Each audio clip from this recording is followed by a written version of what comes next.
민수기 20장, 이스라엘이 이 40년의 광야 생활을 거의 마칠 무렵, 그것이 배경인데요.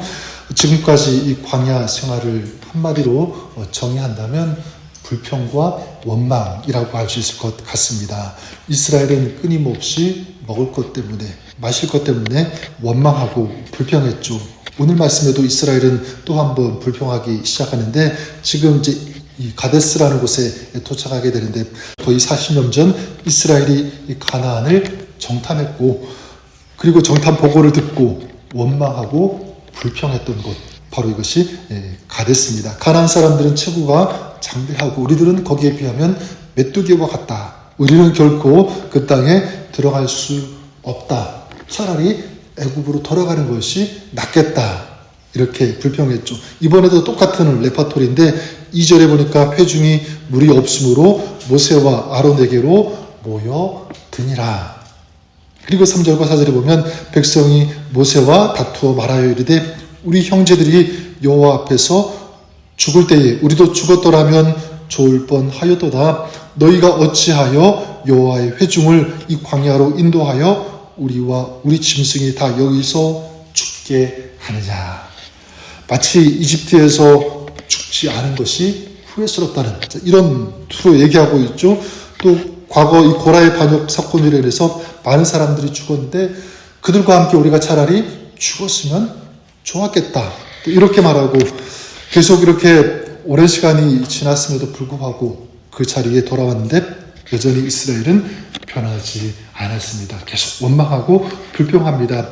하나님의 은혜를 그렇게 많이 체험했으면서 또 하나님께서 베푸시는 기적을 경험했으면서도 이렇게 불평하는 이 모습, 이런 이스라엘의 모습을 보면서 아니 어떻게 저들은 저럴 수 있을까, 이런 생각해 볼 수 있는데, 근데 저부터 그렇게 말할 수 있는 자격이 없는 것 같습니다. 왜냐하면 이 이스라엘의 모습이 어쩌면 저의 모습, 우리의 모습이기도 하기 때문에 그래요. 우리도 원망과 불평을 할 때 있습니까? 없습니까? 굉장히 많이 있는 것 같아요. 근데 보통 무엇 때문에 원망하고 불평하냐면 내가 성숙하지 못해서, 거룩하지 못해서, 이런 것 이유면 좋겠는데 그렇지가 않죠. 다 보면 이스라엘 백성들과 거의 비슷하다는 것을 생각해 보게 됩니다. 먹는 것 때문에 소유, 아니면 알량한 사소한 어떤 그런 자존심 때문에 원망하고 불평할 때가 참 많이 있다는 것입니다. 저는 그런 의미에서 저와 여러분, 우리는 이런 불평보다는 좀 이런 선택을 했으면 좋을 것 같아요. 불평보다 거룩한 것, 특별히 거룩한 어떤 아픔, 감사보다는 원망을 많이 했던 그런 삶의 모습, 그런 것들을 아파하고 다시 좀 돌이키고 뉘우치는 이런 모습들이 있었으면 좋겠습니다. 그래서 하나님의 뜻대로 살아가지 못하고 있는 나 자신을 보면서 아파하는, 더 나아가 이 사회와 세대를 보면서 아파하고 충고해 줄 수 있는 그런 마음들, 전 이것이 우리의 선택, 우리의 삶이 될 수 있기를 바랍니다. 모세가 그랬죠. 이스라엘이 과거에 우상을 만들어서 하나님의 어떤 그런 분노를 일으켰을 때 어떻게 합니까? 모세가 가장 먼저 하나님 앞에 무릎 꿇고 아파하면서 중보하지 않았습니까? 그리고 가데스 바네아에서 정탐을 마치고 우리는 그 땅에서 들어갈 수 없다. 우리는 차라리 죽는 것이 낫겠다. 애굽으로 돌아가자. 막 이렇게 얘기할 때 또다시 모세는 하나님께 엎드려 기도했습니다. 굉장히 아파했죠. 오늘 말씀에도 모세는 동일합니다. 이스라엘 백성들이 이렇게 원망하고 불평하면서 죽일 듯이 달려들 때, 덤벼들 때 모세는 어떻게 합니까? 6절에 보니까 모세와 아론이 회중 앞을 떠나 회막문에 이르러 엎드리매, 회중을 떠나 하나님 앞에 나와서 하나님께 엎드렸습니다. 자, 이렇게 모세가 하나님 앞에 엎드렸을 때 하나님께서 모세에게 말씀하시죠. 8절에 보니까 지팡이를 가지고 내 형 아론과 함께 회중을 모으고 그들의 목전에서 너희는 반석에게 명령하여 물을 내라 하라. 내가 그 반석이 물을 내게 하여 회중과 그들의 짐승에게 마시게 할지니라. 하나님께 엎드렸더니 하나님으로부터 답을 얻었습니다. 하나님의 그 인도하심을 경험하게 되는 거죠. 자, 그래서 모세가 어떻게 하냐면 여기서 보니까 참 모세도 사람이구나 라는 것을 생각해 보게 되는데 10절에 보니까 모세가 이스라엘 회중들에게 이렇게 외치죠. 반역한 너희여 들으라. 우리가 너희를 위하여 이 반석에서 물을 내랴. 여기 이 말투를 보면 여기에 뭐가 섞여 있음을 느끼게 되냐면 분노가 섞여 있음을 느끼게 됩니다.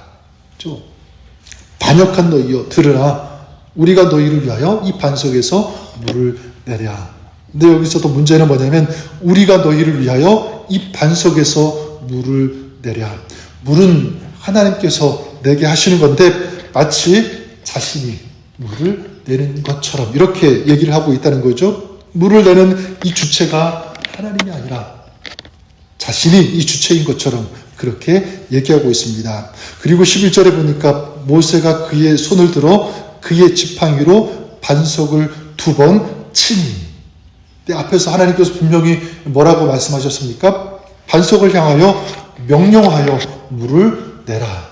반석을 치라고 하지 않았습니다. 명령하면 물이 나온다고 이렇게 말씀하셨는데도 불구하고 모세는 어떻게 합니까? 명령하지 않고 지팡이로 내리쳤다. 2번. 이스라엘이 광야 생활을 시작했을 때 오늘과 비슷하죠? 광야에서 물이 없다라고 불평할 때 모세는 반석을 2번 쳤고요. 그때 물이 터져 나왔습니다. 근데 지금은 그렇지 않고 반석을 향해서 명령하라 라고 하셨음에도 불구하고 반석을 힘있게 2번 내리쳤습니다. 계속 원망하고 불평하는 이 백성들을 보면서 어떻게 한 거죠? 감정을 주체하지 못하는 것입니다. 반석을 2번 내려침으로 말미암아 거기에 자신의 감정을 다 쏟았다라고 볼 수 있는 것입니다. 자, 이로 인해서 하나님께서 모세와 아론에게 어떻게 하십니까? 약속의 땅에 너희들은 들어가지 못한다라고 말씀합니다. 12절에 말씀하죠. 너희가 내 명령을 믿지 아니하고 나를 이스라엘 자손의 목전에서 거룩하게 하지 아니하였으므로 너희는 이 회중을 내가 그들에게 주는 땅으로 인도하지 못하리라. 정말 천천병력과 같은 그런 말씀 아닙니까? 지금까지 40년 동안 이스라엘을 인도했는데 너희들은 이제 가나안 땅에 들어가지 못한다라는 거예요. 오늘 이 말씀, 오늘을 사는 우리들에게도 좀 메시지가 된다라고 생각합니다. 어떤 메시지냐면 첫 번째는 이것입니다. 원망은 신앙을 약화시킨다라는 거예요. 불평은 신앙을 약화시킨다라는 것입니다. 전 여러분들이 그럴 수 있기를 바랍니다. 어려운 상황에서 원망보다는, 불평보다는 기도를 선택할 수 있는 그런 여러분 될 수 있기를 바랍니다. 원망함으로, 불평함으로 우리의 신앙의 능력이 약화되는 것이 아니라 하나님의 말씀을 붙잡고 기도함으로 더욱더 그 원망할 수밖에 없는 그 상황을 정말 믿음으로 이겨나갈 수 있는 그런 신앙의 사람, 저 여러분의 삶이 그럴 수 있기를 바랍니다. 또한 두 번째, 이 감정을 잘 절제할 수 있어야 된다는 메시지. 여러분, 이 모세의 분노가 어떻게 되었습니까? 불순종으로 이어지게 되었잖아요. 감정에 휘둘릴 때 하나님을 잊어버리고 망각하고 하나님의 뜻, 하나님의 말씀을 잊어버리고 왜곡하게 되는 그런 실수를 저지를 수 있다는 것입니다. 감정.